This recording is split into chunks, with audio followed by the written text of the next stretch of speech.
I don't forget, but it could be that I do forget. And then let's do the share screen.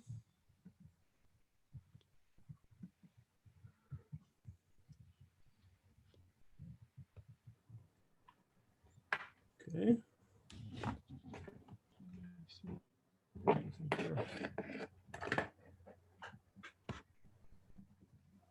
Yeah. Okay. So last time I gave you kind of a very broad introduction and motivation about particle physics. I told you, so quick recap, very quick on last time. So I said that the particle physics deals with the basic laws of nature in the most fundamental form. So what are the laws of nature?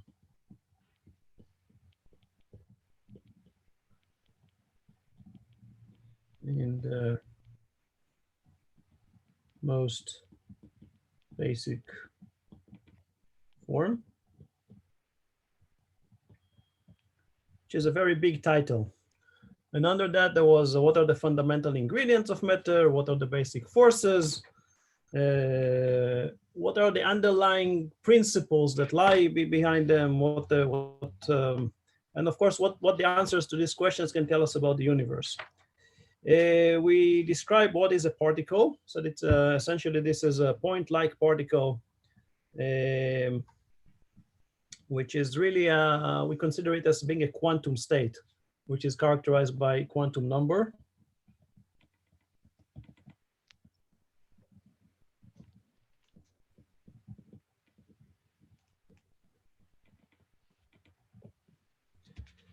And then we discuss a little bit on how do we study these particles. We said that there are three ways of studying them.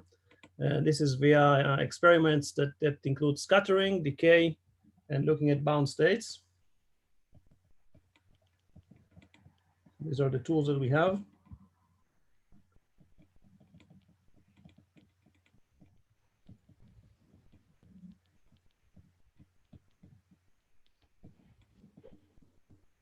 We spoke a little bit about where do we get the elementary particles that we're interested in studying.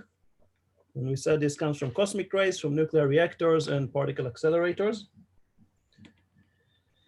And okay, and then I just mentioned a few things about the detection and the difference between mechanics, classical mechanics, quantum mechanics, relativistic mechanics, and a certain model, a specific model about a particle. This will be, it's not just a semantic, you'll see down the line. Then I made a small table talking of where we are. So I said that as things go from big to small, so smallness goes in this direction, and from slow to fast, so fast goes in this direction. Then we switch from classical mechanics. When things get small, then of course it's quantum mechanics. And when things get fast, it's relativistic mechanics. And when things are both small and fast, it's quantum field theory. And I mentioned to you that in order to do everything properly, we do have to know first quantum field theory, so that you know what is the general framework. Since we don't do it, and I do not assume that you know it, and I want to emphasize that. So if you have not studied it, that's okay. I will teach you some parts of it will be taught. Actually, some part we'll start teaching today. So it actually will be helpful to you, I believe, when it comes to what those of you who will study quantum field theory in the future. I told you that the heart of the QFT, there is the Lagrangian, and that it contains all the terms that are invariant under all symmetry operators. So in that sense, the symmetry properties of the Lagrangian define the model.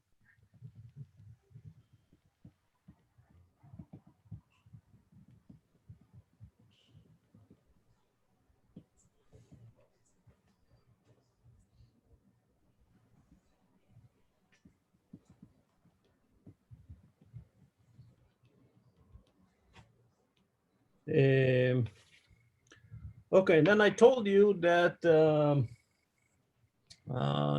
standard model of particle physics is known as standard model.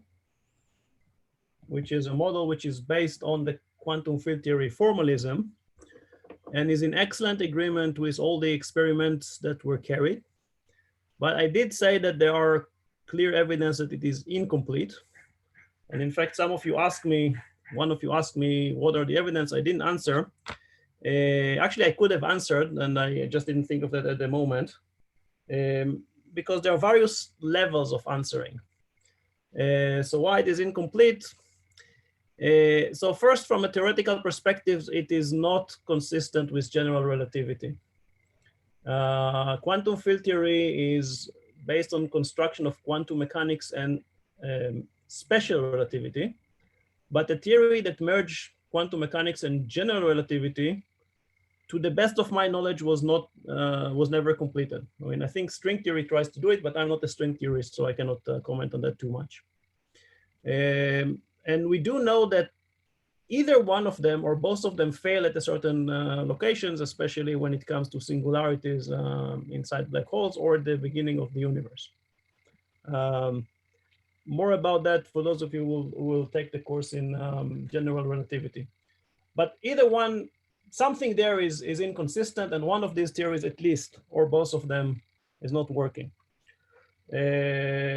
So the problems, I'm just mentioning it briefly because I will speak about the, not this week, but the lectures next week.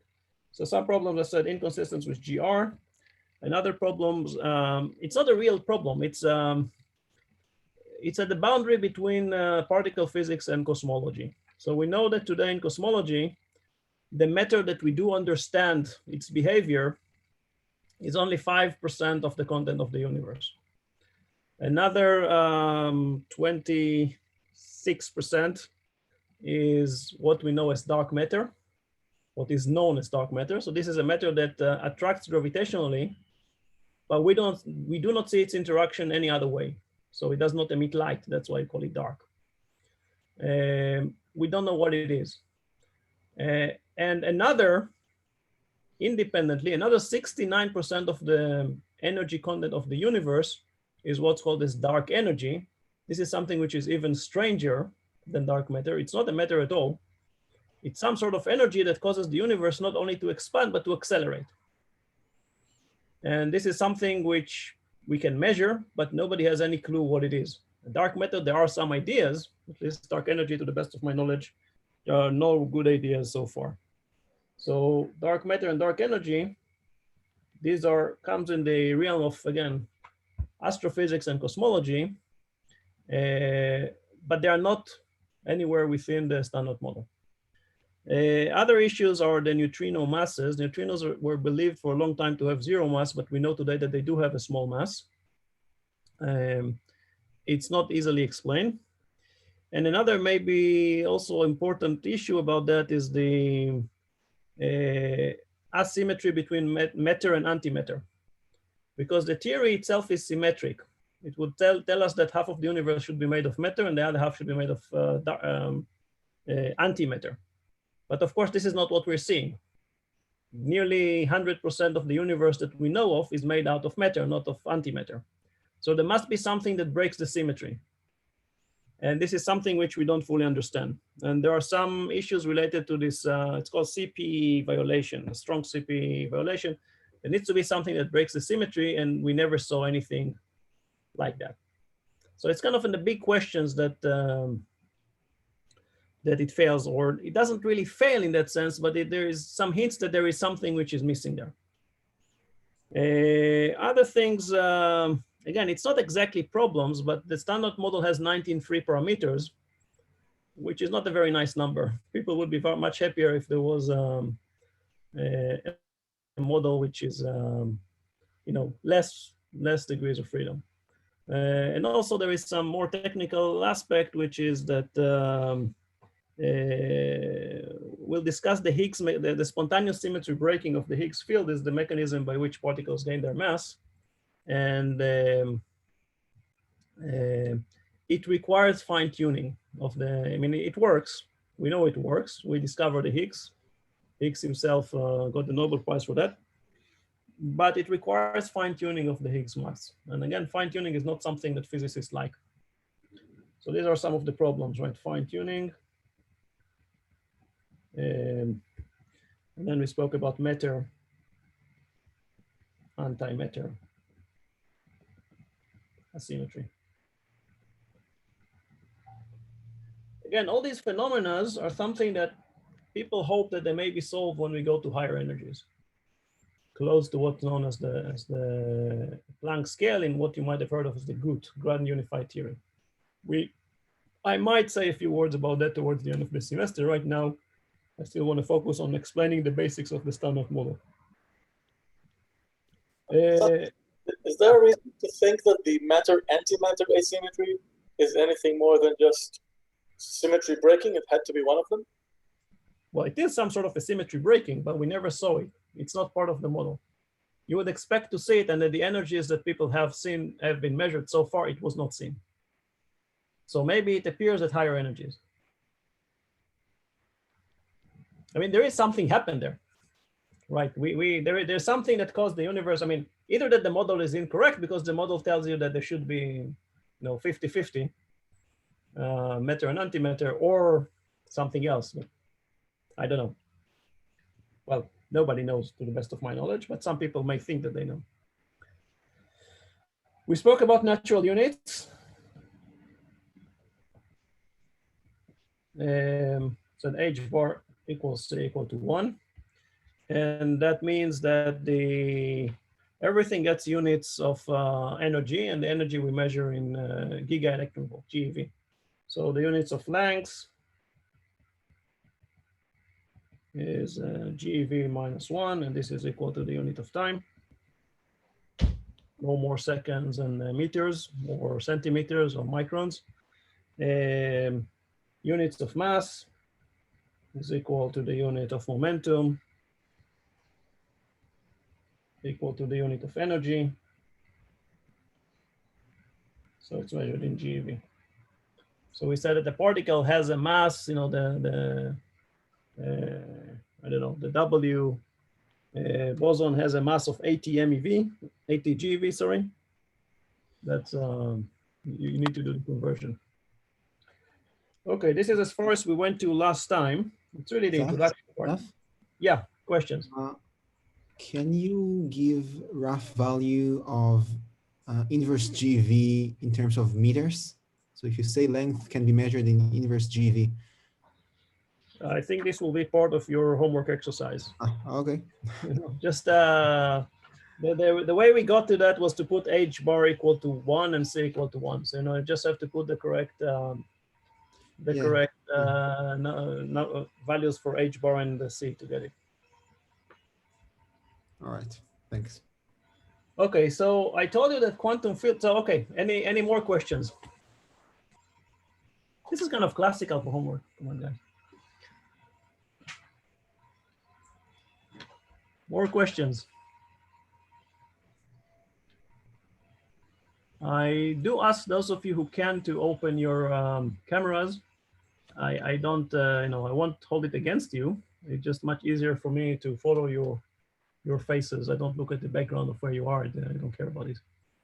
But it's easier for me to watch your faces rather than to watch black squares. Any further questions?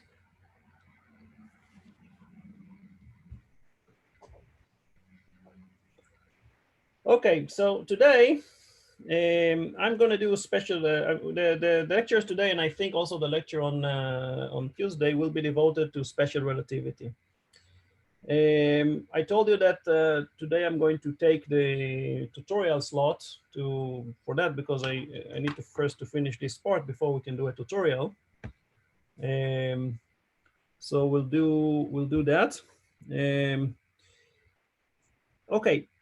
The reason why we're doing that, so I said that quantum field theory is merging, of special relativity and quantum mechanics. I'm not going to teach you quantum field theory, but I am going to give you, since we're going to use part of it, then we will be teaching some parts of it, so that at least you'll be familiar with some of the formalism, and definitely the notation and the way things are written, because we will need to make use of those during the course, so that you get familiar with things. And on the way that you learn special relativity, which I believe you already have learned that, but possibly in a somewhat modern language of 4 vectors. This I'm not sure if you did or not. Anyway, those of you who will decide to take the course in general relativity, we will do that in a more thorough and more in-depth way there. But right now, it will give you the necessary background that you need for continued discussion and more technicalities. So today's lecture is going to be about special relativity.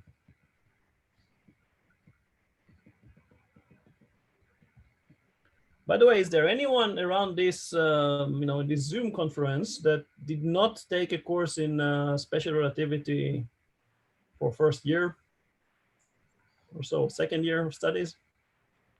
Is there anybody for any reason that is not familiar with special relativity? No, okay, I would expect that.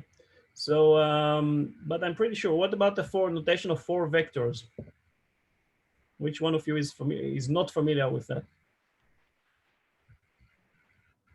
Which one of you is familiar with that?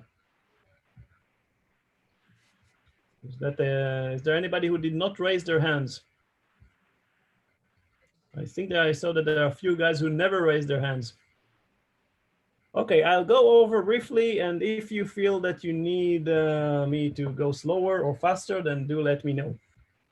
Right, so I will focus on a few subtle points there. So special relativity, as you know, dates back to when?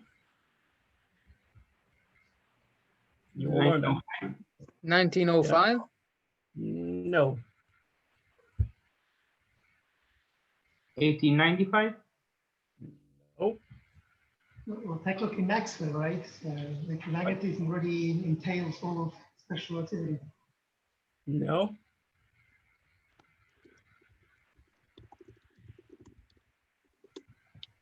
Maxwell's laws? No, Lorenz's transformation. No. 1881 or 7? 7, sorry. Michelson and Morley. Right, behind every successful theory, there is always an experiment. Right, there is always. Why is that such an important experiment?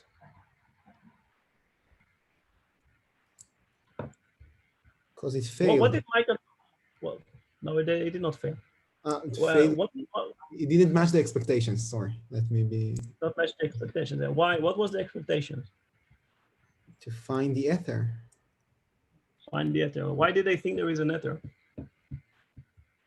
Because they thought that the electromagnetic radiation has to move through something. Right, right. So if we go backward, right, 1800, right, 18 exactly, 1800, it was Thomas Young who proved that light is a wave, right? And waves go through matter, through medium.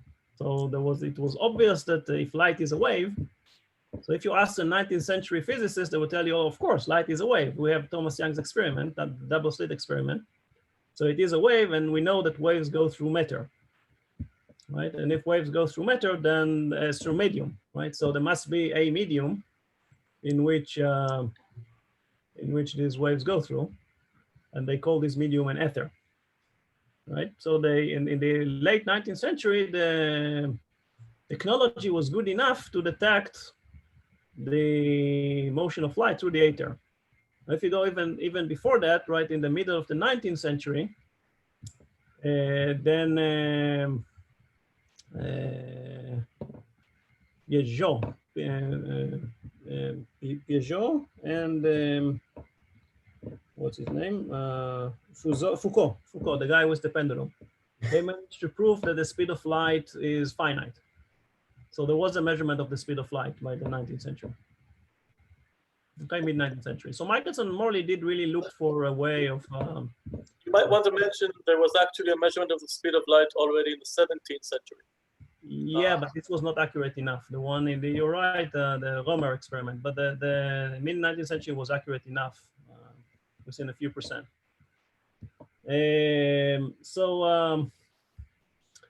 Yeah, and of course they found that there is no ether. So what? Big deal. Well, what's the big deal? So light goes without without anything to go through. So what? What's the problem? That's very counterintuitive at least. A wave going without medium. A lot of counterintuitive things in physics, but yeah, but Michelson thought he went through all of them. Yeah, well, no, there is something which is much more fundamental than that. What's the problem? There is a very deep problem. I think it implies that the speed of light is independent of the emitter. What? I could not hear you. There was a noise. I think it implies that the speed of light is independent of the emitter. That's true. That's right. And the observer. The emitter is the sun and the observer is us. Yeah, so. Sorry, the emitter is not, excuse me, you're right. The emitter was moving. Yeah, so. So that's different from anything we know, right? So yeah, it's independent on the velocity of the emitter. So what? What does it mean? It's independent of a frame of reference. Right. So what does it mean? That light goes in a constant velocity, no matter what you try to do to escape it. Right. Yeah, that we all agree. But what is the problem with that? That it shouldn't. The universe doesn't have a frame of reference. So what?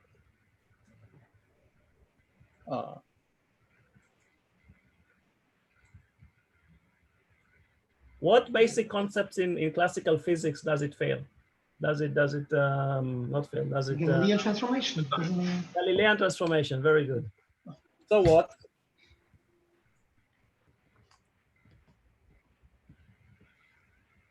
So what?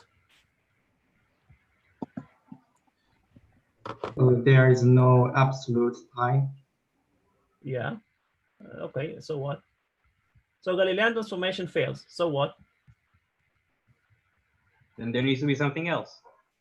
Yeah, but why would I care if Galileo? So Galileo was wrong. So what? Why is that a problem for us?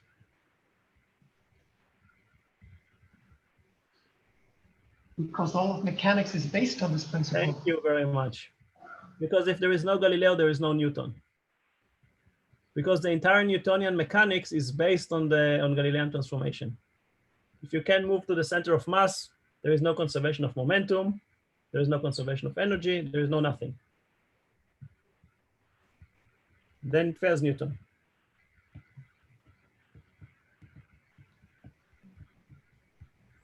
Now, Newton wrote his Principia, right, in 1687, exactly 200 years before that. And for 200 years, all the experiments that were ever done were in perfect agreement with Newton's laws.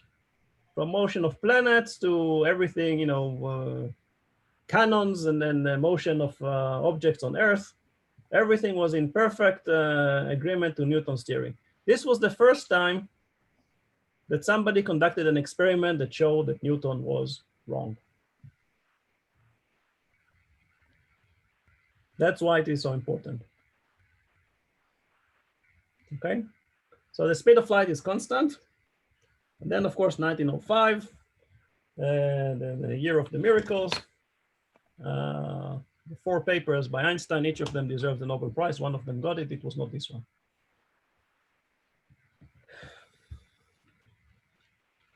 Okay. It was mathematically beautiful. Everything, what it did was just to replace the Galilean transformation with the Lorenz transformation. It was a mathematical transformation. Henrik Lorenz worked around that time, the late 19th century. Transformation was known. When you replaced it, everything fell in just perfectly. It's a beautiful, beautiful piece. Okay, so we have 2 observers, right? So observer O and another observer, which we call, let's call it the red one, right? O prime. And O prime is moving with respect to O at some speed, at some speed, at some direction, right? Let's say at constant velocity. So observer O would put the coordinates as x, y, z, and time, and observer O prime would write the same coordinates as x prime, y prime, z prime, and t prime. Now I should be a bit more careful, right? Both of them are asked to describe something. So let's say that they're asking to describe this ball. Now in special relativity, which is extremely confusing, the way not to get confused is to speak of events.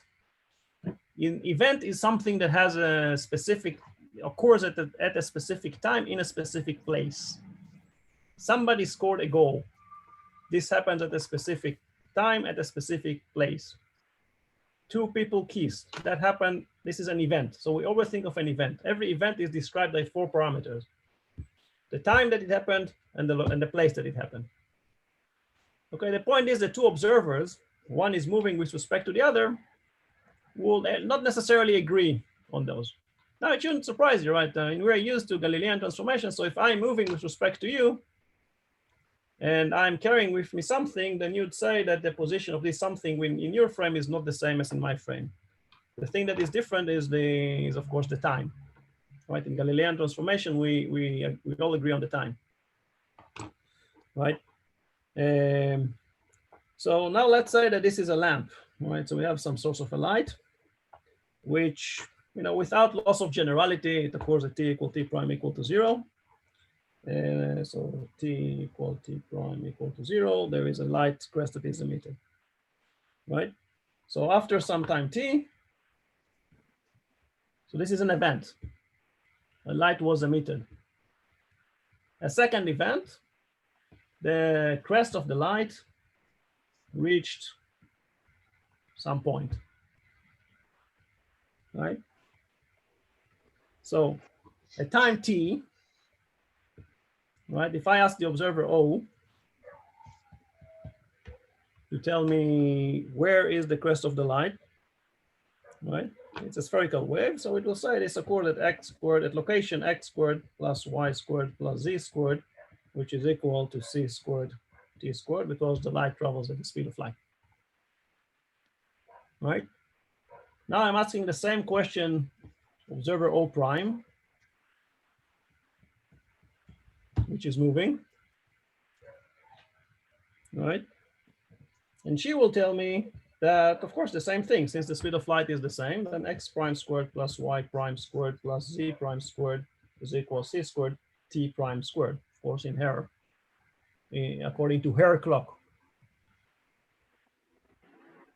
Right, she might be skating relative to the first observer, right? Who's right and who's wrong? They're both right. Both right, nobody's wrong.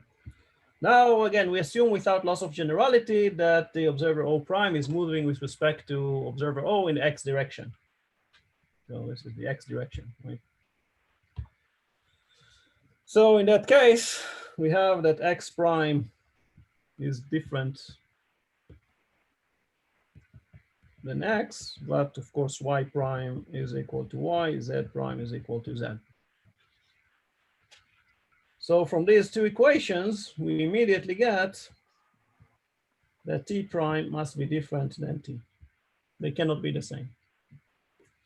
Which kind of makes sense because, if both agree on the speed of light, and they disagree on the location, then they cannot agree on the time, because the velocity is the difference in location divided by the difference in time. Right? So that means that the time separation,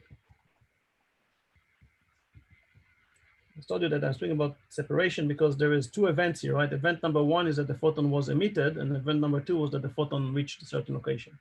So there is separation between these two events. That's important to not forget. So the time separation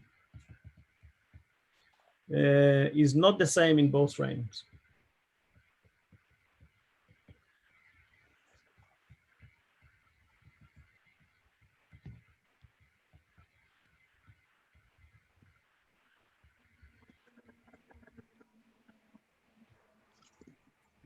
right? Now we said in physical language, we said that the time separation is not an invariant quantity.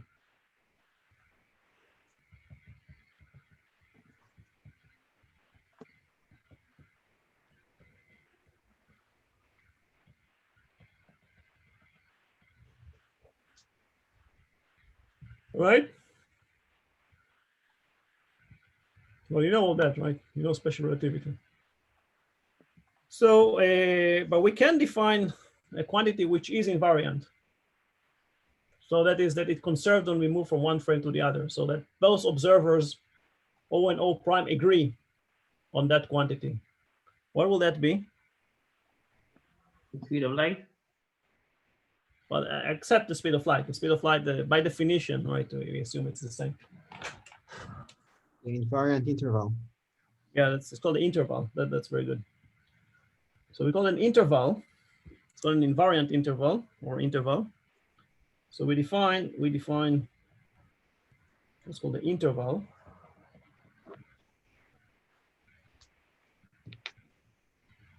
Right, between two events. Remember, interval is between events.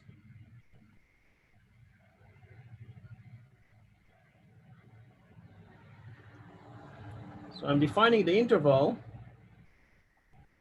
with the interval squared, which is denoted by delta S squared. This is a definition of, right? It's a C delta T squared minus delta R squared, or C squared delta T squared minus delta X squared plus delta Y squared plus delta Z squared. Right, so delta Z is Z2 minus Z1.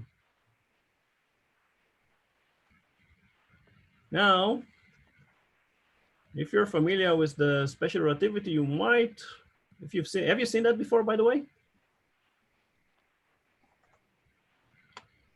Because in the first year, the way normally people teach it in first year, they don't show that. Have you seen that before? They don't show what exactly? This formalism. But maybe they have. Have you seen that before? I saw it. Good. Perhaps with the opposite sign, but that's yes, okay. very good. Very good that you noticed that. Very good. This is not a mistake. Yeah, sure. I'll go back to that later. I'll go back to that down the line. All right. In astrophysics, and relativity is part of astrophysics, there is an opposite sign there. And in particle physics, the sign is different. I'll get back to that. Now I'm following, since this is a course in particle physics, I'm following the notation in particle physics. When you read the particle physics textbook, that is the sign that you find there. It's exactly the opposite to the sign that you find in special relativity or general relativity courses. Okay. Apart from confusing me, I try to think a lot of why is this convention like that, and I found two reasons. So one, well, except for myself, three reasons. One is to confuse me that I have to prepare two courses and make sure that I'm not mistaken by the sign. The second is, of course, to confuse the poor students that take both classes. And the third is to make it very difficult for people in the particle physics community to communicate with people in the astrophysics community. I don't see any other reason.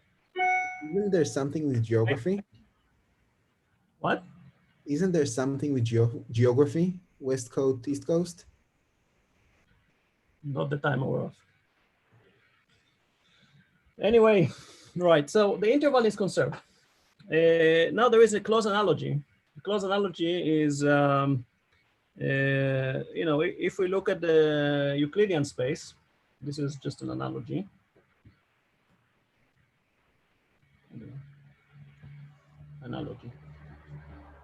If I look at the 2D Euclidean space,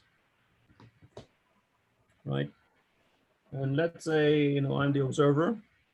So I have X, Y, and I have the concept of, I have 2 points, point 1 and point 2, right? So there is this X1, X2, Y1, X2, and Y2. Right now, let's say that there is a different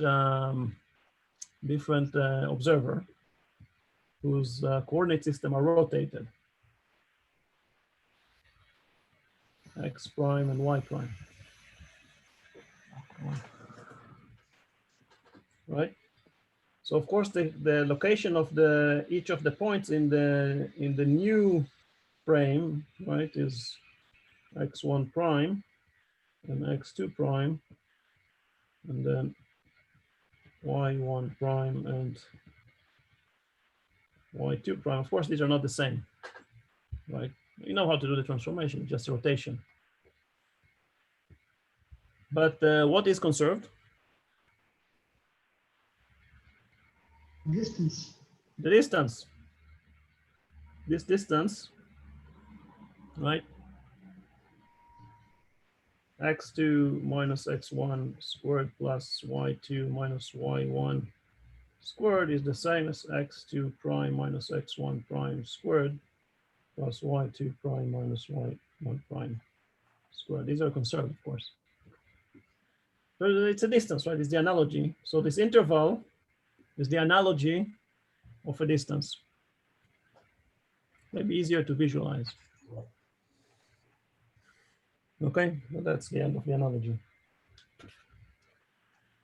Okay, now that we get a little bit familiar with that, or maybe I'm just wasting your time because you're already familiar with that, let's speak about Lorenz transformation. But before that, let's speak about notation, right? So the interval that we just introduced connects points in space and time. So it actually merges the space into one entity, which is one space-time. How do we call this space? Minkowski. Minkowski, right? This is Minkowski space. That's the space we're going to work on. Now in this space, as I said, we're defining events. Event is defined by its space and temporal coordinate.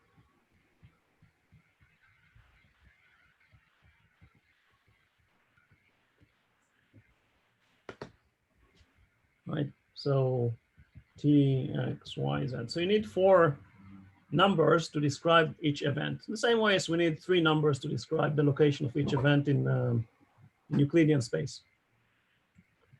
All right. Now, it is much more convenient that rather than working with X, Y, Z, and T, we're just going to use Greek superscripts with these indices that run from 0, 1, 2, 3. Right. So any event is defined on what we call a 4-vector coordinate of coordinates. Any event is defined by a 4-vector of coordinates, which we denote by X with mu superscript. Now pay attention to the notations. Don't write mu as a subscript. This is not the same as this. Now, in general relativity, we go very deep into what exactly are the differences. Here, we're not going to go very deeply into that because we don't need that. But just make sure that you don't start mixing locations of subscript and superscript. The indices are very important, the location. So the definition is very simple, right? It's x0 is just ct, x1 is just x, x2 is just y, and x3 is just z.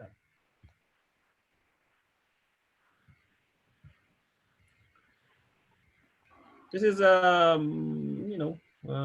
common notation. You find it everywhere. Is there anybody who's not familiar with this notation, or it was the first time he sees that? Don't be shy. Who already saw this before? No, it doesn't work like that. There are people who did not raise their hands, not now and not before.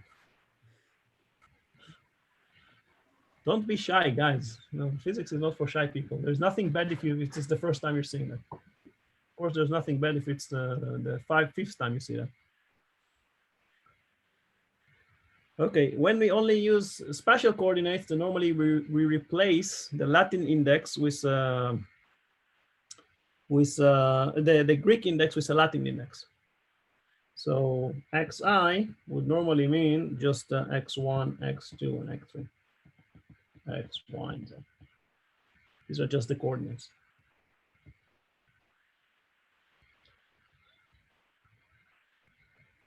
I'm not sure how frequent we're going to use just the spatial part of the coordinates. Again, in the course in general relativity, we do make use of that. In here, I'm not sure how much we're going to use that. We'll see. Now, in addition to that, I'm going to introduce a matrix. It's a 4x4 matrix. It's quite simple, and it has a special name. What's the name of this matrix I'm going to introduce?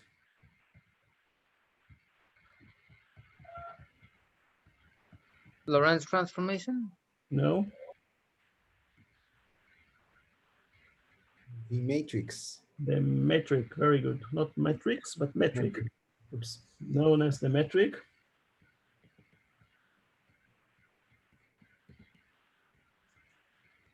And I'm going to write it down with two lower indices. Now, the correct way of writing it is using the Greek word of eta mu nu. However, in particle physics textbooks, since people are not really paying attention to the details, as far as I can tell, then you also write it with a G. So it's a G mu nu. You would find both of those in particle physics textbooks.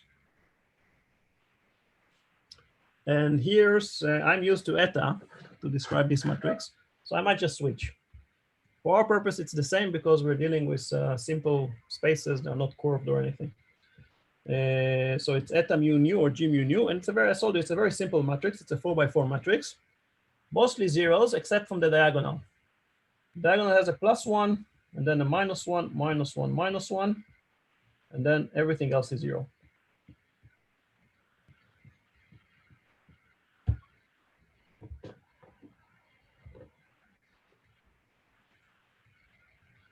Now, again, indexes are two lower indices, one after the other. This is not the same as this. Well, actually, it does. In this case, it is, but don't do it. Don't play with indices. Rule number 1, never play with indices.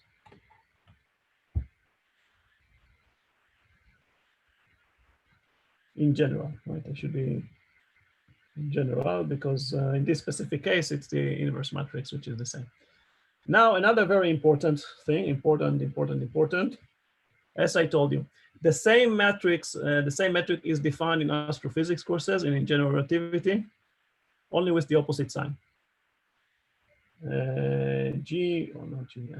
I cannot write G. Just it's against my belief, right? It's eta mu nu astrophysics is -1 times eta mu nu particle physics.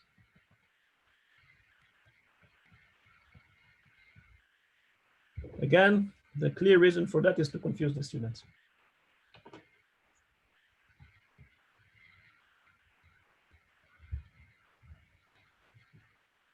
I don't see any other good reason.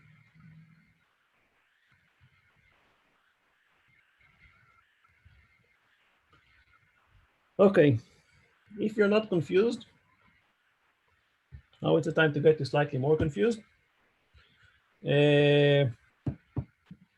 Now I can write down the interval. I didn't do it for nothing, right? I do it for a purpose. And the purpose is to write down the interval in a compact way. How can I write it in a compact way using this new notation? It's going to be very simple. So delta S square is the interval.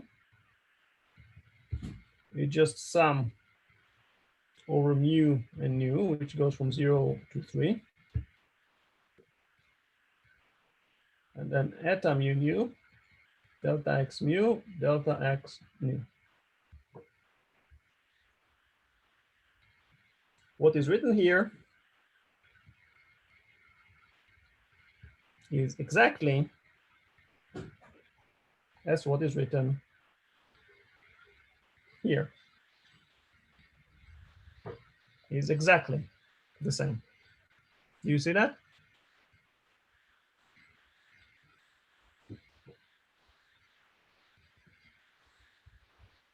Do you see that? Good. So if you see that, then you realize that it's so simple that we don't really need to use this summation. So we're going to use, rather than writing the summation, which is kind of annoying, we're simply going to write it down as eta mu nu, delta x mu, delta x nu. We use what's known as Einstein's summation index, Einstein's summation convention, sorry. So Einstein summation convention. Convention is just a T. And of course, Einstein did it to confuse the poor students,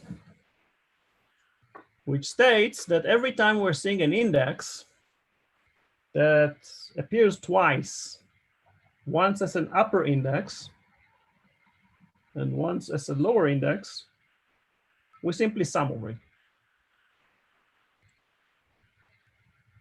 Okay, the index that appears twice, we simply sum over it. If it gets you confused, then simply add up the summation. Just see where you see an index that appears twice. In an equation that is not with an error, the same index cannot appear twice in the same side, unless as an upper and lower index. If the same index appeared twice as an upper index or as a lower index, you wrote something wrong in the equation. What about the order of the index? Does the lower index have to come before the upper index, or is that? No, doesn't matter. Look again at this matrix. When I write this, when you see something like that,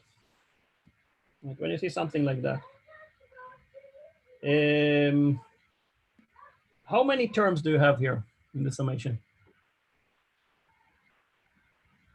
16. 16, right? There are 16 terms here.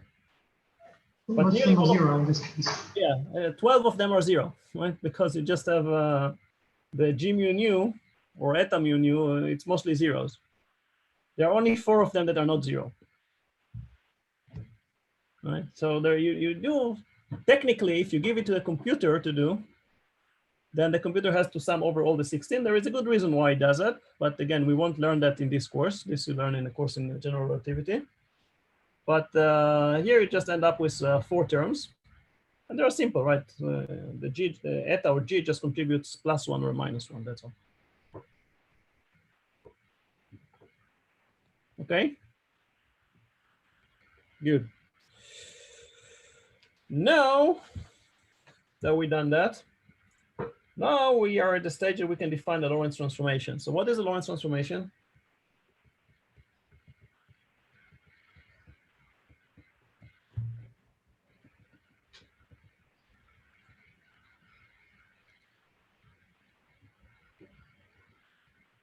It's the way we switch from x to x prime. Yeah, so basically it's a transformation from one coordinate system to another. But is there anything special about this transformation? I mean, how do you define it? So it is, you're right that it is a transformation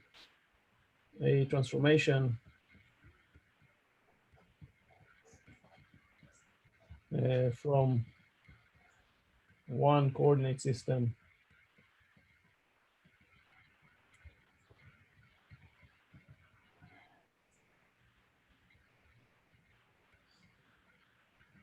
yeah, but is that enough? No, so it has to conserve the interval. Exactly, very good. This is the important part. That conserves the interval.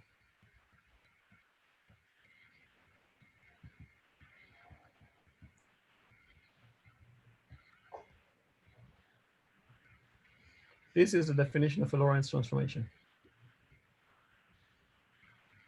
Okay, Lorenz transformation is a transformation that conserves the interval. Okay, now it gets quite simple, right? So we wanted the interval to be conserved. So one example, right, is a simple translation. Right? What is a translation? Translation. Right, x mu goes to x mu prime, which is simply x mu added with some constant. Let's simply shift the origin. I can shift it in space. I can also shift it in time. Right?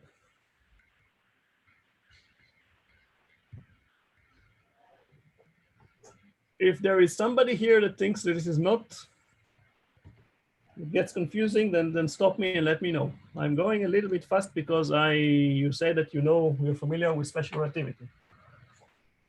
I don't know if you're familiar with special relativity in this form, but this is special relativity. Yeah. Isn't there also a coefficient? Isn't there supposed to be a coefficient with the x mu to produce the x prime? X mu prime?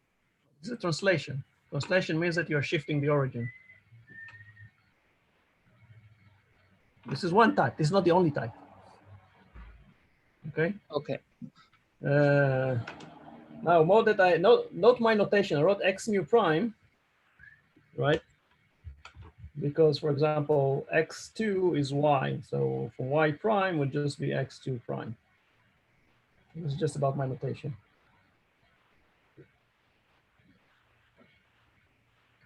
Now, so translation leaves the difference, right? Delta x mu is unchanged.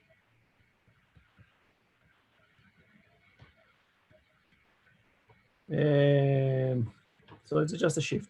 Now there is the only other kind of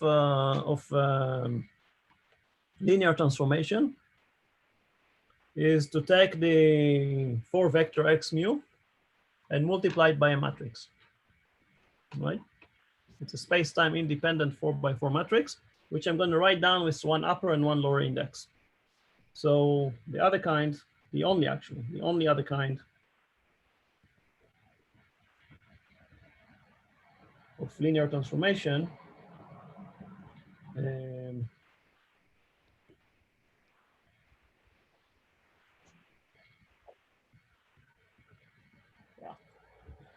is to multiply the 4 vector x mu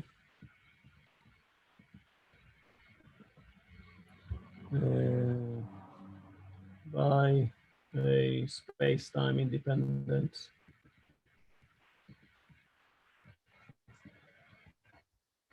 four by four matrix, which I'm simply going to write it down as x mu prime equal lambda mu prime nu x nu. Now again, it's not going to be that crucial in this course, but get used to it.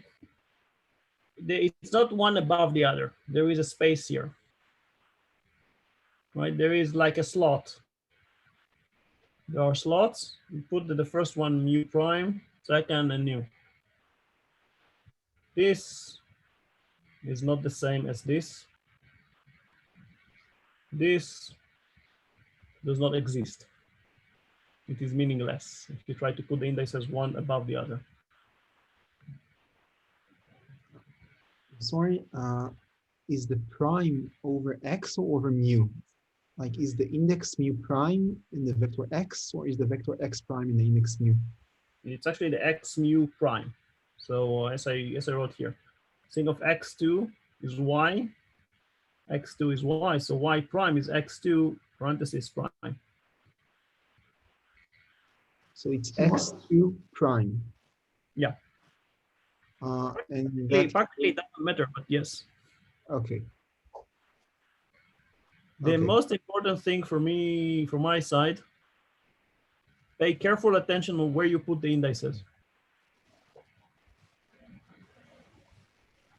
I'm sorry, so what's the meaning of the mu prime in lambda? Is it just lambda mu without a That's what- prime? That's why I asked. No, okay, no, I see. I mean, it's not, the index No, is it will mu, be- not mu prime, right? yeah. Prime is, Yeah, it will be a new prime. It will be new prime. Okay, now I see your point.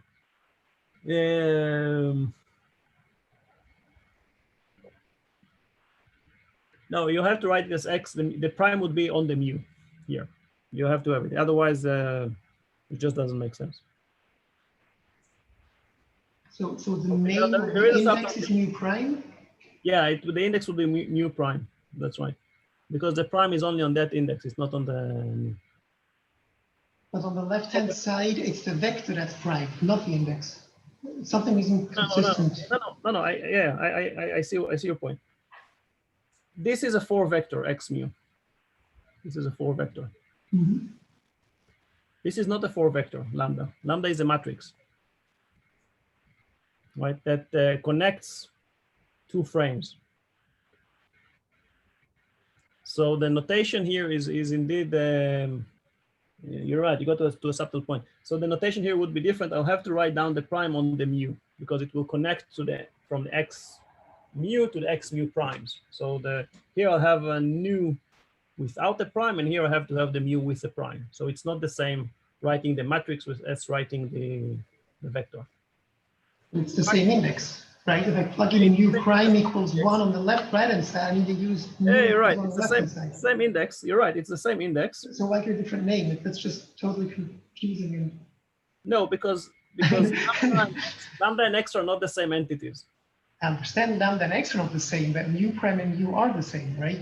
Yes. Let's make a simple example, and then you see exactly, right? So if I write down, for example, this equation, what is really written here, since there is a summation over nu, right? What is really written here is x mu prime is just lambda mu prime 0 x 0 plus lambda mu prime 1 x 1 plus lambda mu prime 2 x 2 plus lambda plus, I've run out of space, plus lambda mu prime 3 x 3. Right, that's what's really written here.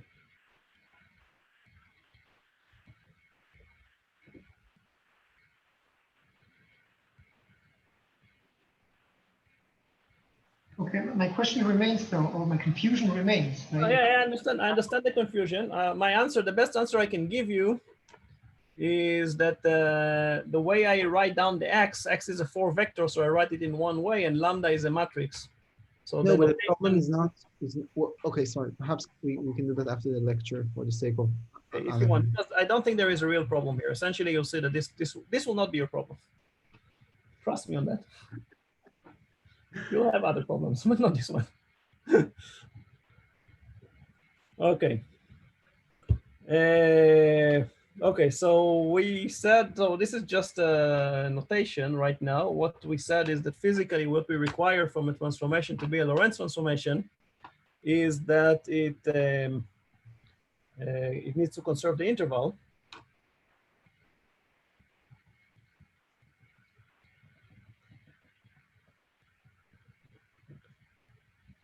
So if I go to the intervals, delta S prime, right? But what is delta S prime? I wrote it above, right? Delta S prime. Well, let's make it square so it will be easy. So this is as measured in the frame, the prime frame.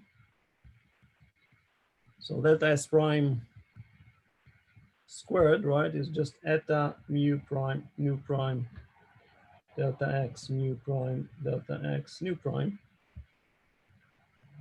Now I'm making a transformation. So I have this transformation law, which is right here. So let's write it down. So it's just eta mu prime, mu prime. And here I have a lambda mu prime, let's call it rho. It's what's called a dummy index, so I don't care.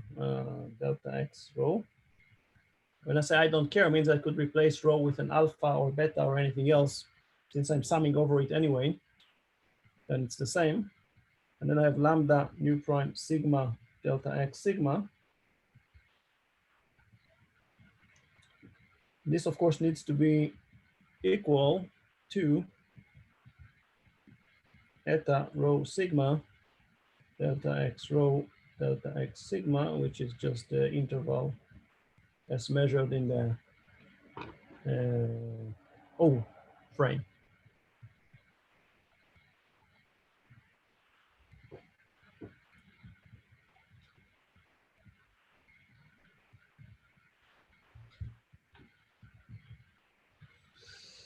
So these indices, this one, oh, what did I do? Let me go back. Yeah. This interval and this interval, or these are dummy intervals, right? Because we really have a summation here over rho and sigma.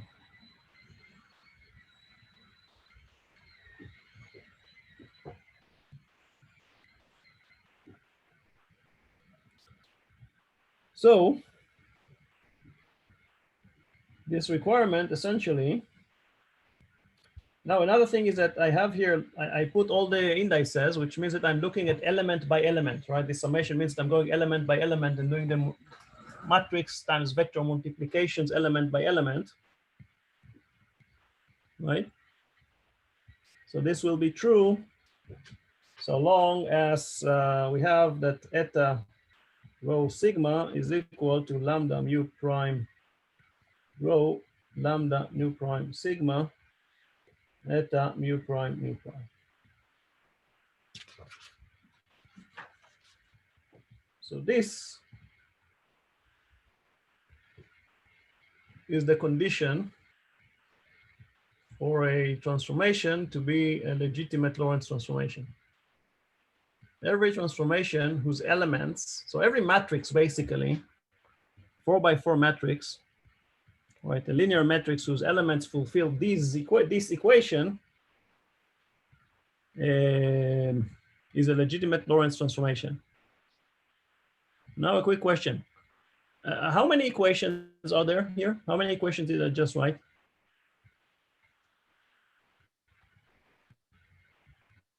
16.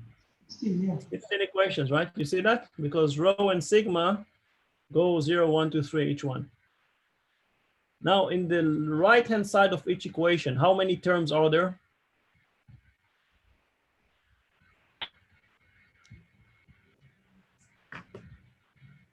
How much is 16 squared? 256. No. Yeah. Yes. There are also six, Well, no? There are 16 terms, a total 256. There No. are 16 terms, right? Because there are In 16. each line there are 16 terms, and there are 16 lines. Exactly. In each line, there are 16 terms, right? Yes. Because there is a summation of mu prime and u prime, which goes over 0 to 3.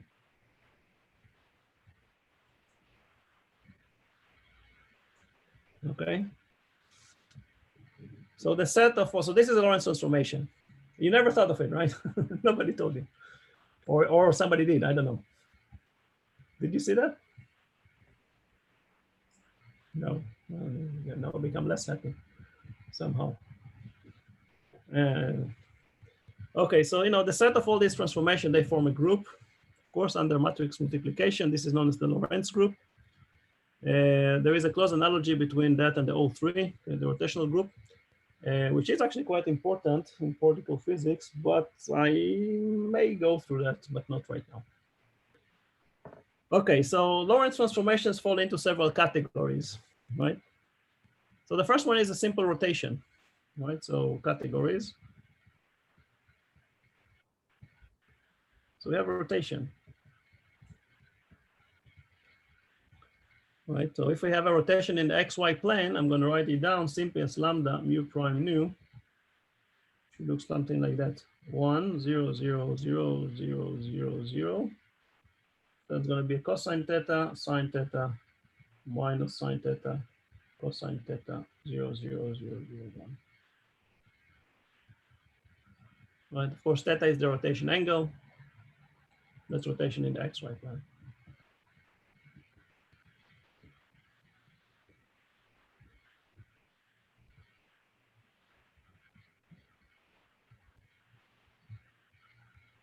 Right, you know that. Now, you can simply check, right? Let's do a checking, right? So if I take, so of course we have to do 16 equations. I'm not going to do 16 equations now, but let's choose one, right? So if we choose, like, let's say rho equal to 1, sigma equal to 1, right? So what is eta 1, 1 or G 1, 1?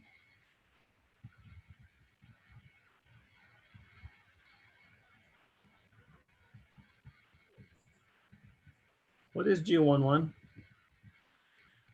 Last one. What? It's minus 1. 1, 1 is minus 1. Minus 1, right? That's a minus 1. So now we have a summation of the matrix times eta, right? But the eta, right, mostly is going to give us zeros, right? It's going to be just when mu is equal to nu, it's going to give us something which is not 0, right? So I can write it down as this is eta 1, 1, right? So it's lambda mu prime 1, lambda nu prime 1, eta mu prime nu prime.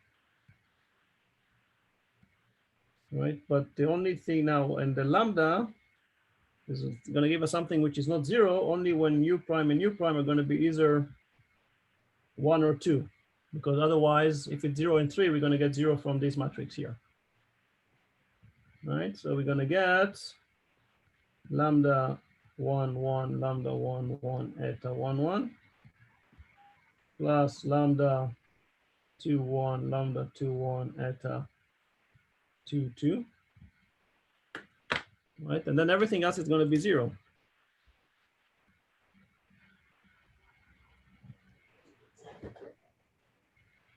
Right, you see that? You with me? But what is lambda 1, 1 times lambda 1, 1?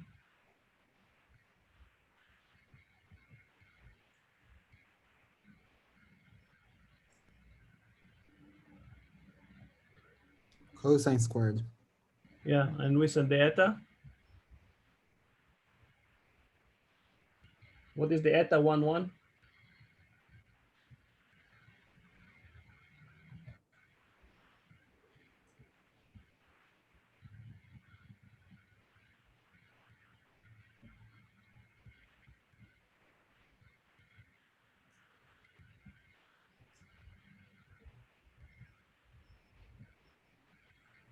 Which is at that minus 1, right?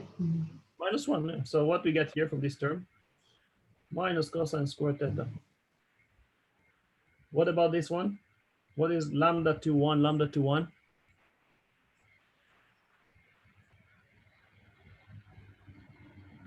Minus sine squared, and then you get a plus sign from the eta. Yeah, exactly. Minus sine squared theta. Times minus 1. No? No, no. No, because it's the same element. It's not one of them, it's both of them. Oh, sorry, it's 1, it's 2, Minus, 1, 2, minus 1. squared, minus squared, and then you have another minus 1. Right? Okay. Now you have to go over the 16 equations, right? I didn't go over the 16. So you have a total of 16 choices. What are the 16? These are choices of rho and sigma. I just gave you one example, right? Rho equal 1, sigma equal 1. Go and check, right? Of course, this is the same as rotation in 3D space, which, as we know, conserves the distance. So there is an analogy between the interval and the distance. Can you do a more complex rotation that involves also the time component? Yeah, it's a cool idea. Like putting the cosine and sine in the upper left corner?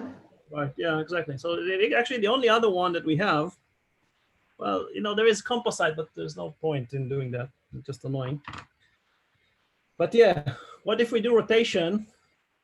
Rotation in between space and time directions, right? So when time is one of the directions, right? Rotation between space and time.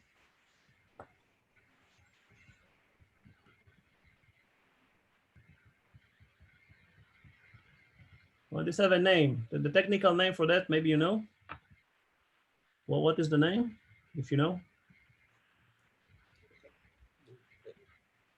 Lorenz boost. Sorry? What's called boost or Lorenz boost? Very good. Yeah, very good. Exactly. Oh, you do know that. Maybe I'm just wasting your time. Do you want me to skip I think only 1 or 2 people know that. No, I have to say, I'm probably not that. Do you want me to skip that part? I don't know. If you know it, then it's a waste of time for all of you. It's a pity. Somehow I have a feeling that you're not that fond of. I don't know it. Okay.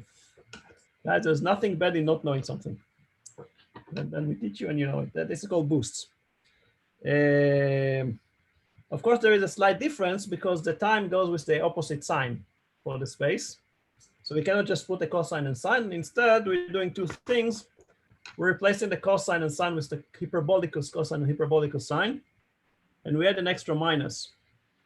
So the matrix of the boost matrix in the tx direction,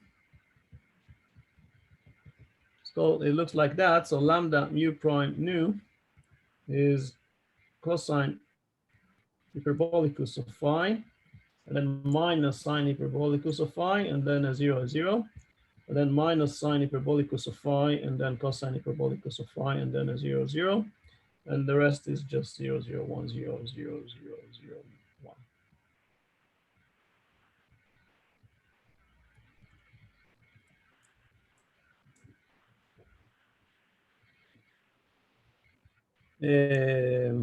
So the format looks very much the same as the rotation, just because we had the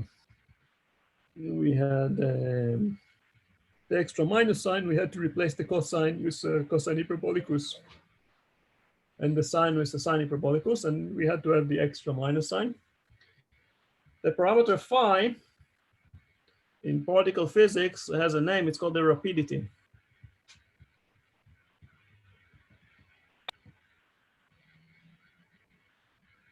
And as opposed to the angle theta, of course, changes from 0 to 2 pi. Phi can go between minus infinity to plus infinity. So it's defined over the entire space. Again, we can do a direct substitution. Again, if I take rho equal to 1, sigma equal to 1, then we end up that minus 1 is just eta 1, 1. Like lambda mu plus mu prime 1, lambda mu prime 1, eta mu prime. Again, the only non-zero terms that come with the lambda matrix, right? It's just the 0 and the 1, right? And they have to be the same because otherwise the eta matrix will give us a 0. Right? So lambda 0, 1, lambda 0, 1, eta 0, 0, plus lambda 1, 1, lambda 1, 1, eta 1, 1. What is the first term?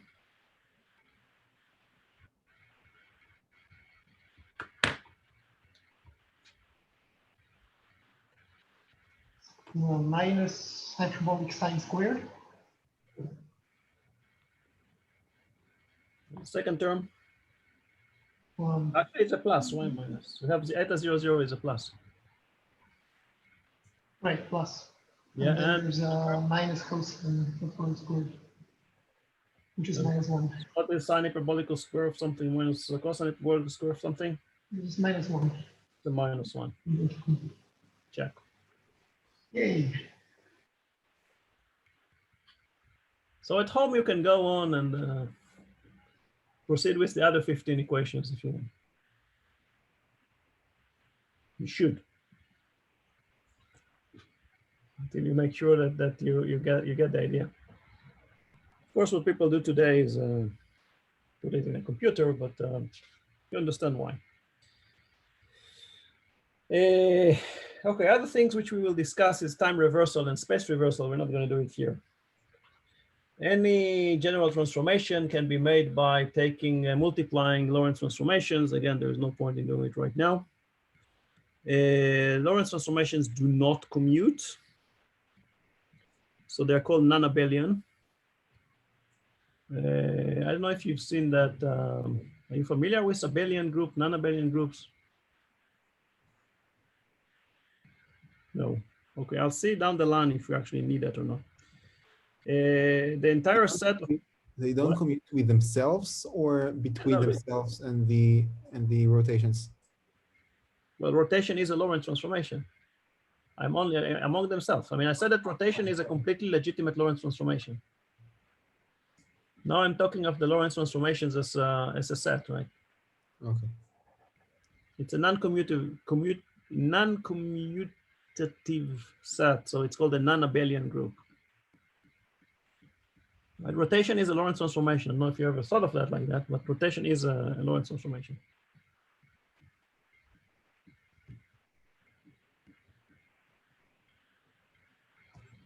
Okay, the set of all these groups together with the transformations is called a Poincare group.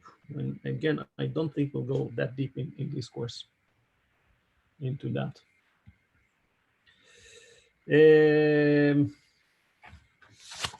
Okay, now we can take that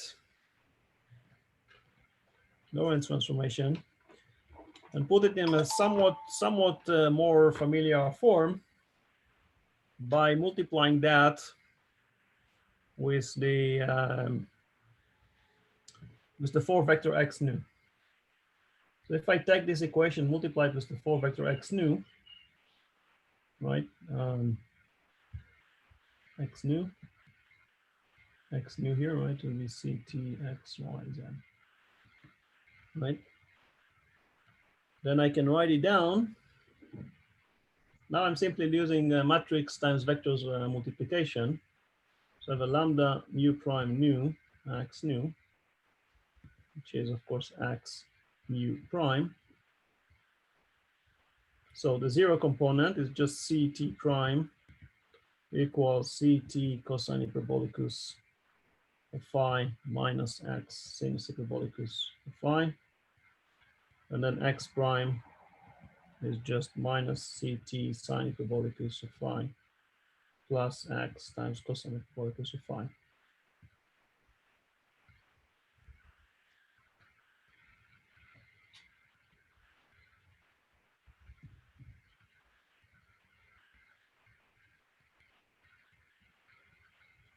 So the velocity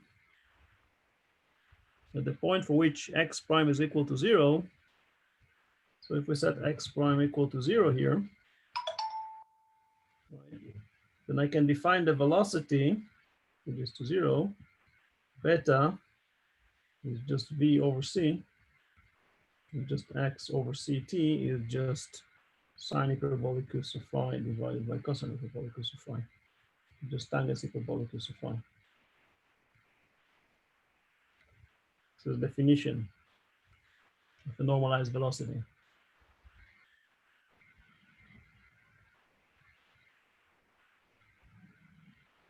Now I can simply use a few algebraic identities. So 1 minus tangent hyperbolicus of phi squared is just cosine hyperbolicus of phi squared minus 1. And then we already had sine hyperbolicus of phi squared is just cosine hyperbolicus of phi squared minus 1.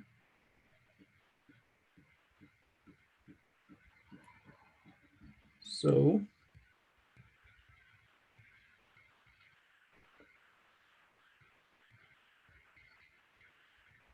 and from this one here, we have cosine hyperbolicus of phi is just 1 minus tangent hyperbolicus of phi squared minus 1/2, which is 1 minus beta squared minus 1/2, which I call this gamma. This is definition, right?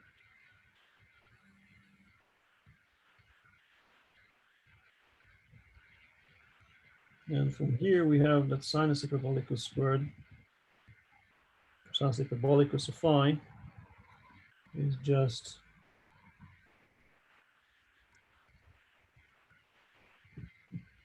did I do wrong? Oh, no, that's fine. Cosine hyperbolicus squared is just gamma, so it's just gamma squared minus 1 to the power 1/2.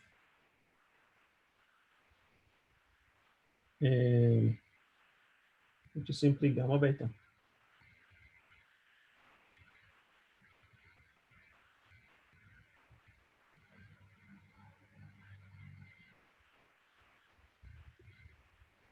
Right?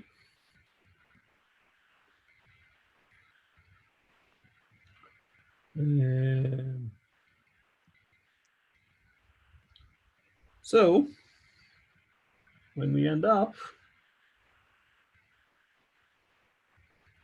writing CT prime equals CT times gamma, or maybe it should be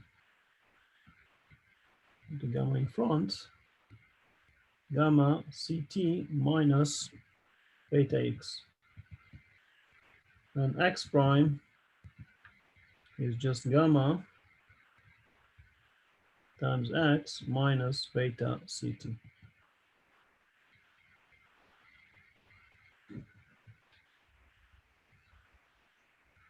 And this I'm sure you've seen. Not sure if you've seen this rapidity and this form. And also I can simply use that gamma and beta to write down this matrix, the Lorenz transformation matrix, Lorenz boost, right? It's simply gamma lambda u prime nu, right? What's written here? Cosine hyperbolicus is just gamma and sine hyperbolicus is just gamma beta. So this is just gamma minus gamma beta 0, 0, and then minus gamma beta gamma 0, 0, 0, 0, 1, 0, 0, 0, 0, 1. Ta-da!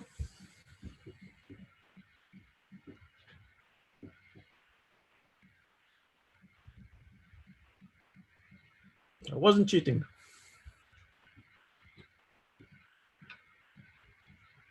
Okay, so apparently it is whatever looks like a very abstract notation, which is it abstract. You get back the same Lorenz transformation that you're familiar with from a course in special relativity in first year.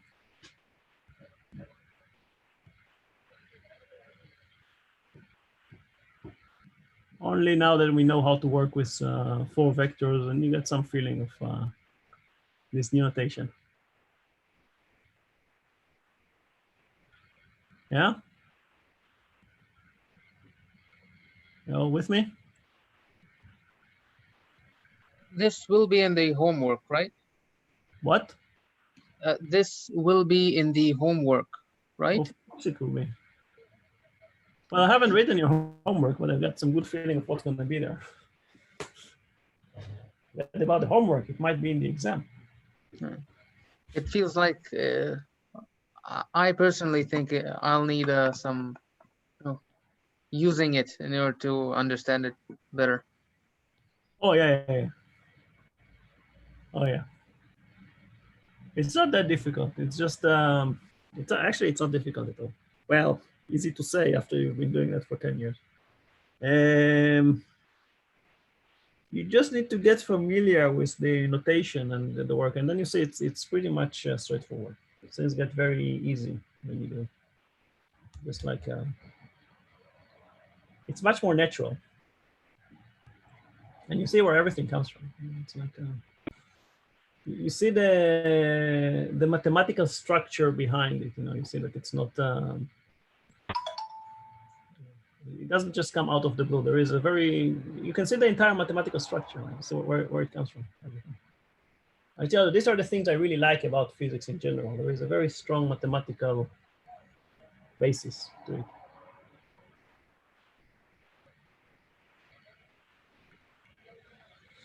Okay, okay, a few more things. We still have some time. A few more things which are important because we will use them. So this is about Lorenz transformations. Now let's speak about scalar product and Lorenz scalars.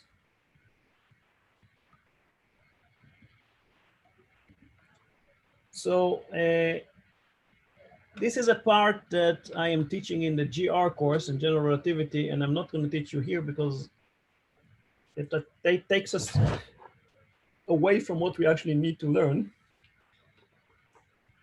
So there is, I told you, there are some mathematical structures that I'm not teaching, but they're still there, believe me or not. So I can use this matrix, the metric matrix, to lower indices. So I can write down I can define a covariant vector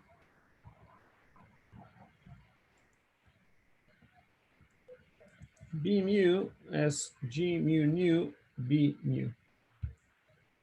This is really the definition. Right? So here I have this called a covariant vector. If you look very closely at this vector B mu, it's also a full vector. However, you see that the spatial components, but only the spatial components of this covariant vector, this is a covariant vector. This is a regular vector. The correct terminology for that is called a contravariance vector.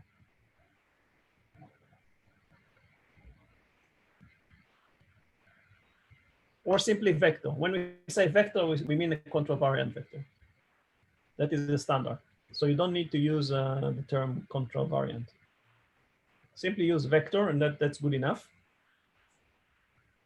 For a vector with lower indices, then we have to use the term covariant vector, so we know it's not a regular vector.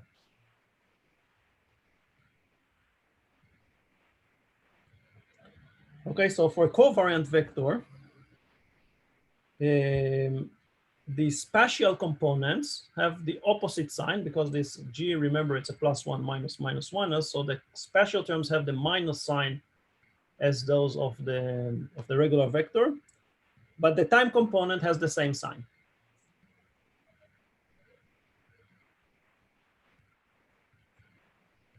Okay.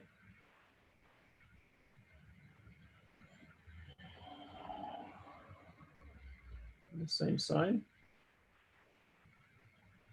as regular vector. And the space component, opposite sign, spatial component, so the opposite sign.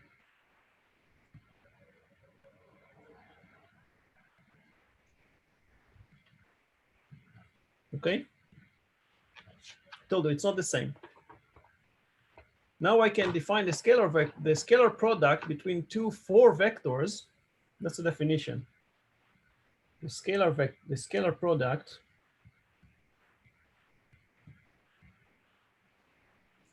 between two 4 vectors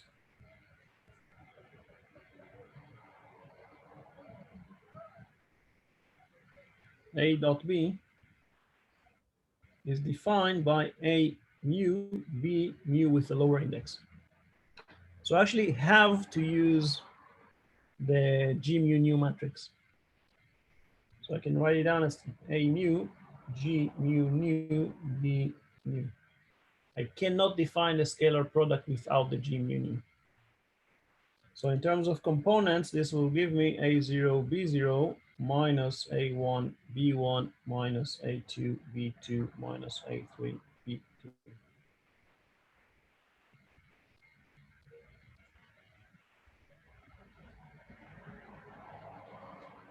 Right now, because of symmetry, right, G mu nu is symmetric, so the order doesn't matter here. Right? Everything is symmetric, it's simple, it's nice. So A mu B mu is equal to A mu, B mu because of symmetry.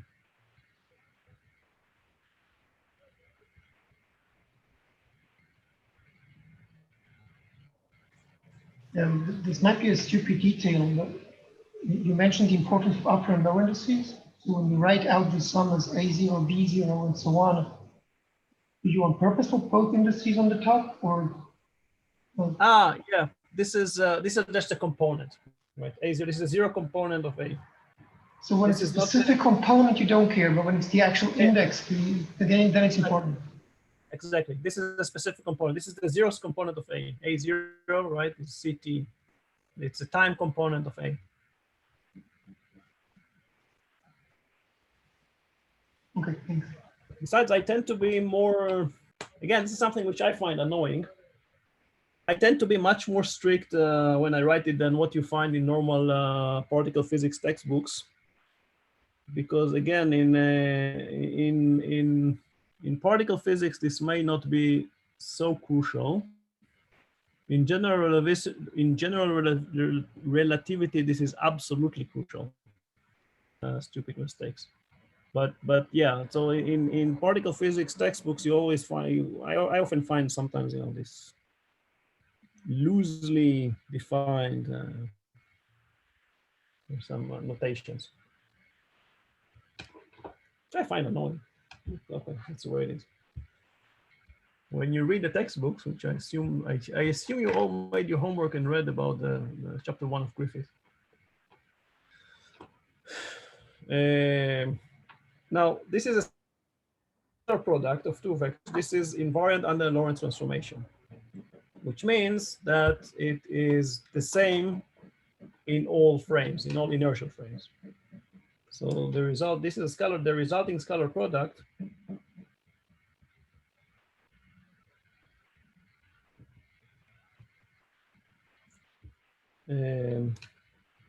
is invariant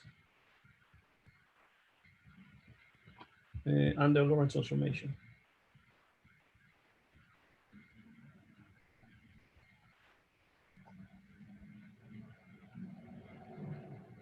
So it always gets the same result in every frame. Any two observers will agree. So it means it's identical.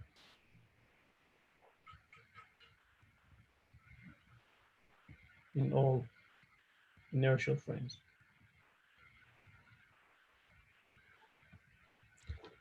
So we say, again, the technical term is that it is a Lorenz scalar.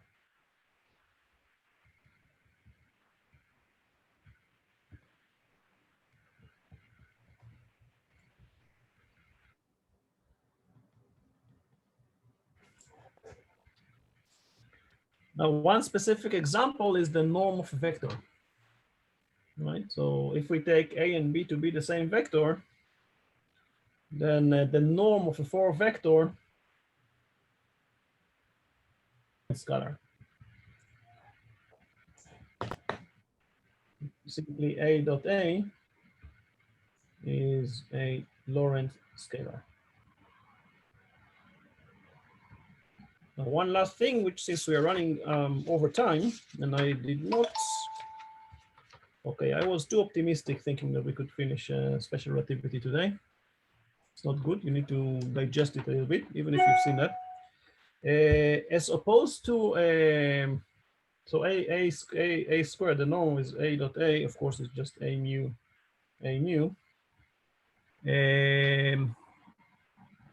You know, the norm of a vector in Euclidean space that you're familiar with is always going to be positive. But in relativity, the norm of a vector does not have to be positive. And it can be also negative, right? That depends because we have this minus sign here. Now, I hope I am not, this could be, yeah, I know. This could be something that I'm confused by. Okay, so let's hope that I'm not gonna lie to you.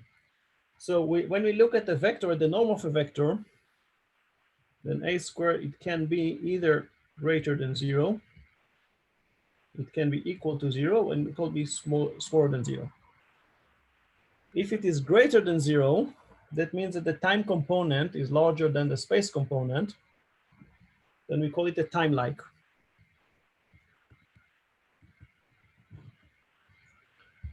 If it's equal to 0, then we call it a like or null.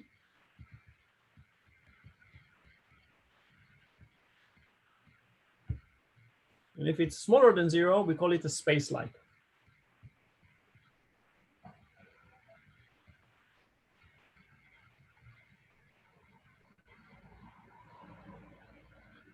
Now, the vectors that we are familiar from the real world, right, are always time-like. I haven't defined yet to you what is my world line. I'll define it to you on next Tuesday. It's always world-like, time-like.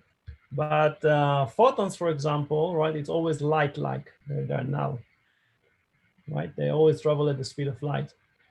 But there are these things which are called virtual particles, which we will discuss them next week, I hope, when we start, maybe next week or shortly afterwards, when we start discussing Feynman diagrams and virtual particles, and they are space-like.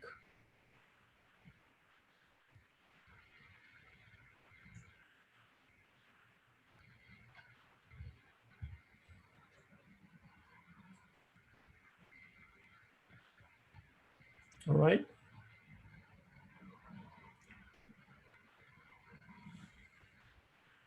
So when we will describe interactions between particles, you'll see that we're going to make use of these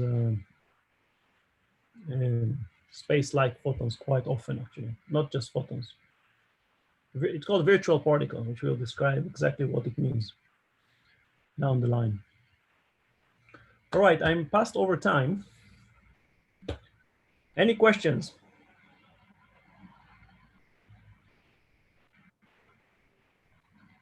Thank you very much.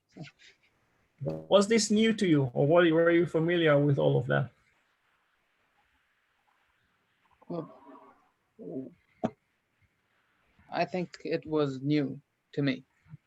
Okay, good. Okay, I saw that, you know, in other places where they teach it, they don't go as deep, and I think that they simply assume that people know that. I did not assume that you know that, because my experience tells me that students in the first year of studying special relativity do not see that, definitely not in that way. And again, I told you this is, you need to understand this notation because we're going to make a lot of use of it. I don't know if you studied, those of you who said a few of you have studied quantum field theory. I'm not sure how you could, what notations you use, because this is exactly the notation that is being used in quantum field theory. So I'm not sure what were you doing there exactly, but in any case, we're doing it here in the proper way. And if you have not studied quantum field theory, you will study it one day, maybe, then you'll see this, you run this into this over and over. Okay, no homework for today because I want to finish this part. So you've got a free week, but next week you will get a problem set and you will also try to make a tutorial. If there is something which you want me to review or to go over, please do so. I mean, last lecture was an introductory. I didn't expect you to have too many questions. This one, we're starting to do something more technical. I'm still going to keep it easy, don't worry, with some technical parts and there's some easy parts.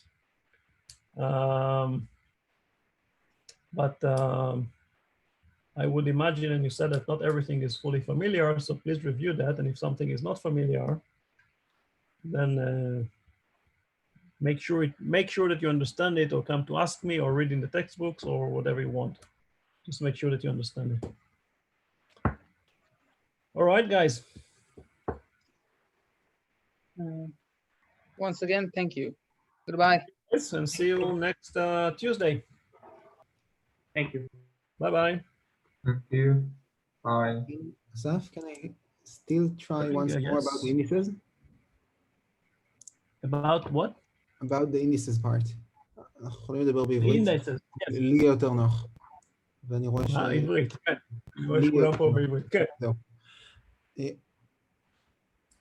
אני עדיין לא השתכנעתי שעניין האינדקסים תקין ומסודר. כי אתה אמרת שלמדה... לא, האינדקסים תקינים, אני חושב לא, שיש פה איזושהי ברור נקודה לי מאוד... שככה כותבים. ההסבר על למה ככה כותבים עדיין לא ריצה אותי, כי אתה התעקשת שיש הבדל בין X ללמדה, ואני מסכים, אבל אני לא מבין איך הסימונים השונים שלך עבור X מסתדרים. השאלה איפה אתה שם את האינדקס. לא, השאלה היחידה היא, אני כנראה נכנסתי פה לאיזושהי פינה שלא הייתי צריך להיכנס אליה. השאלה, איך אתה כותב את זה? אתה יכול לכתוב X mu פריים. אני לא רואה את המסך. אתה לא רואה. טוב, רגע, אז אני אחזיר את השארינג. אוקיי. איך אני אעשה את זה פה? כן. רואים עכשיו? כן, עכשיו כן. תראה, שאני רושם, אוקיי, יש לנו שתי מערכות ייחוס, כן? יש אחת שנקרא לה O ואחת שנקרא לה O פריים. כן. עכשיו אני רוצה לתאר קואורדינטה במערכת הפריימית, כן? עכשיו, במערכת הפריימית, אני אקרא לה X פריים, Y פריים, Z פריים, T פריים. נכון, C הוא קבוע. נכון. עכשיו אני רוצה לעשות את זה בקיצור. עכשיו, בקיצור, כשהיה לי X, Y, Z ו-T, אני פשוט קראתי לזה X מיו. שמיו זה היה אינדקס שרץ מ-0 עד 3. כלומר, X0, הכוונה היא ל-CT, X1, הכוונה היא פשוט ל-X, וכן הלאה. עכשיו, השאלה פה, אוקיי, אז איך אני קורא למערכת שאני קורא לה עם פריימים, כן? אז יש פה בעצם שתי אפשרויות שהן קצת סאבטרטיב. זה ברור שצריך לזכות X מיו פריים, יכול להיות גם X פריים מיו, נכון? או X פריים מיו. אבל יש פה איזשהו סאבטלטי, איך לקרוא לזה. עכשיו, אני משתמש במינוח X מיו פריים, כי אני אומר, אוקיי, X מיו, אם מיו נניח שווה ל-2, אז זה Y. אז בעצם הכוונה פה היא Y פריים. כן, כי אני הגדרתי לך ש-X2 שווה ל-Y. פשוט כי אני הגדרתי את זה. לכן אני לא משתמש בסוג הזה של נוטציה. כשאתה כותב ככה, אתה בעצם שם סוגריים על X מיו ומוסיף על זה פריים, נכון? נכון. עכשיו, אני לא מבין איך אתה יכול להוציא את מיו פריים החוצה. כי הפריים... מיו פריים זה בסך הכל אינדקס, נכון? מיו פריים זה אינדקס. לא, זה מה שאני אומר, שכשאתה כותב X מיו פריים, אין לך שום דבר עם האינדקס מיו פריים. יש לך X עם האינדקס מיו, ועל זה אתה שם פריים. זו בעצם השאלה, האם הפריים הוא על X מיו או רק על מיו? אז לא, אז הפריים הוא על כל ה-X מיו בעצם, שאני כותב את זה ככה. הפריים הוא על כל ה-X מיו, אבל אתה עלית, או אתה או מישהו אחר, עלה פה על באמת איזושהי נקודה מאוד מאוד עדינה בסימונים, כן, כי אני רשמתי X מיו פריים, והכוונה הייתה X מיו פריים, להבדיל מ-X פריים מיו, יכולתי לרשום את זה ככה, יכול להיות שאפילו בכמה טקסטבוק, בטוח שהייתי סטודנט, אני בלבלתי את הדברים האלה, אני יכול להיות שבטקסטבוק זה גם, יש כאלה שזה מבולבל, היום אני חושב שכבר לא.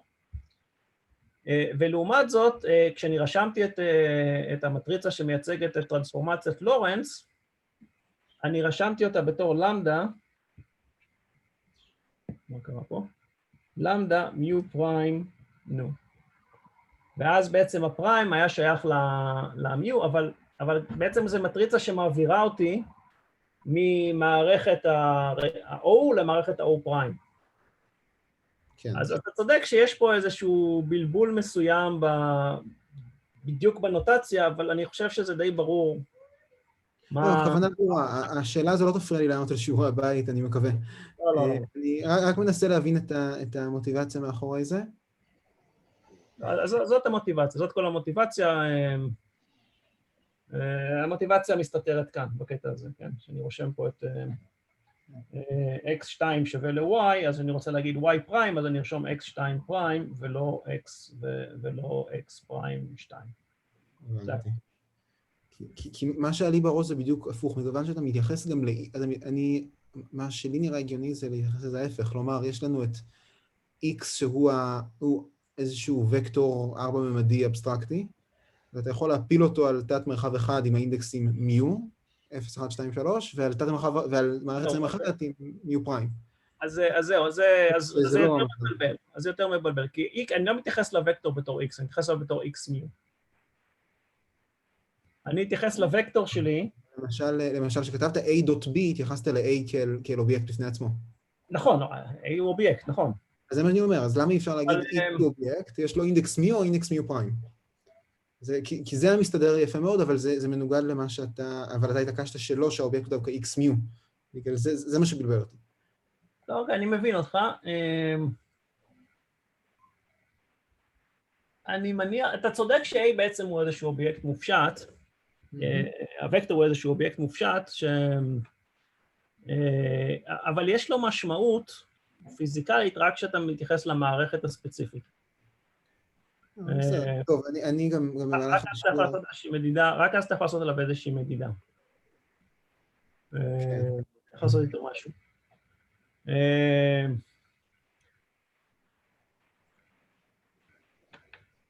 אוקיי, זה הולך טיפה יותר עמוק ממה שאני יכול להיכנס אליו בקורס הזה. אתה מוזמן להצטרף לקורס ביחסות כללית, שם אנחנו נלך יותר לעומק. אני עברתי את הקורס במחקר המתמטיקה בגיאומטריה דיפרנציאלית, בגלל זה אני כן... אז זה קרוב מאוד.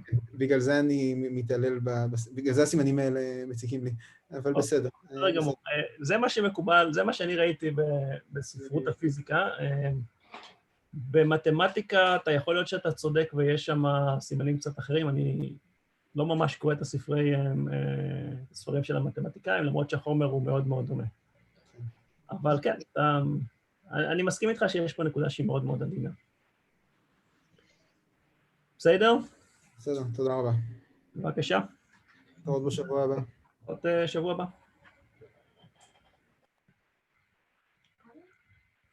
אחד.